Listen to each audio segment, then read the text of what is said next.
Hi friends, બધાને ગણેશ ચતુર્થીની શુભકામના. તો પ્રસાદમાં ગોળ અને ચૂરમાના લાડુ બનાવીશું. તો 2 વાટકી મેં મોટું ઘઉંનું ભરડેલું લઈ લીધું છે.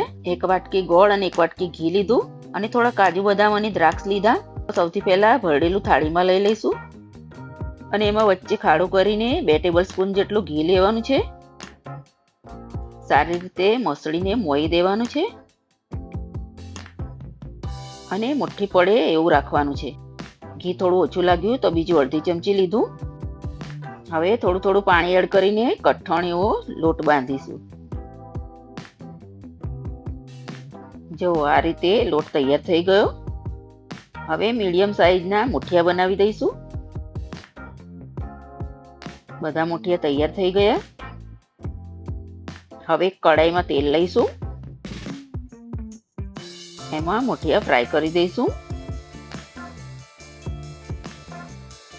મીડિયમ ફ્લેમ પર મુઠિયા બ્રાઉન થાય ત્યાં સુધી ફ્રાય કરવાના છે. હવે મુઠિયા થઈ ગયા તો બોલમાં કાઢી દીધા. આ રીતે મેં બીજી બેચ પણ કરી દીધી.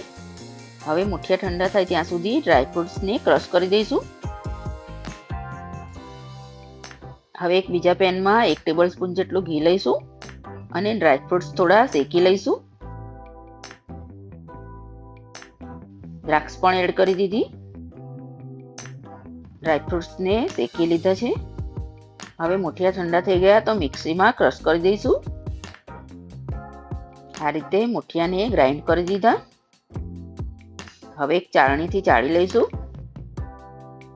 બધું મેં ચાળી લીધું છે. હવે શેકેલા ડ્રાયફ્રૂટ્સ એડ કરી દઈશું. હવે બીજું એક પેન લઈશું, એમાં ઘી એડ કરીશું. આ બધામાં મેં 1 વાટકીમાંથી જ ઘી લીધું છે. હવે વધારે પાયો નથી કરવાનો, ખાલી મેલ્ટ જ કરવાનું છે. હવે ગોળ અને ઘીને થાળીમાં લઈ લઈશું. ઘી અને ગોળ ગરમ છે તો ચમચીથી જ મિક્સ કરીશું. અડધી ચમચી જેટલો ઇલાયચી પાવડર એડ કરીશું. હાથથી આ રીતે ચેક કર્યું તો ઠંડુ થઈ ગયું છે. તો હવે હાથ વડે મિક્સ કરીશું.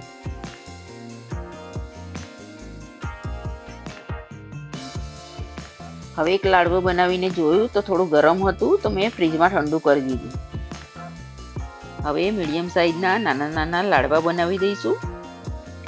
આ રીતે બધા લાડવા બનાવી દીધા. લાસ્ટમાં નાનો લાડવો હતો તો મેં મોદકનો શેપ આપી દીધો. લાડવા આપણા રેડી થઈ ગયા છે તો ખસખસથી કોટ કરી દઈશું. પ્રસાદના લાડવા તૈયાર થઈ ગયા. હવે પ્રસાદ ચડાવવા માટે રેડી છે. બાય ફ્રેન્ડ્સ, ફરી મળીશું નવી રેસીપી સાથે.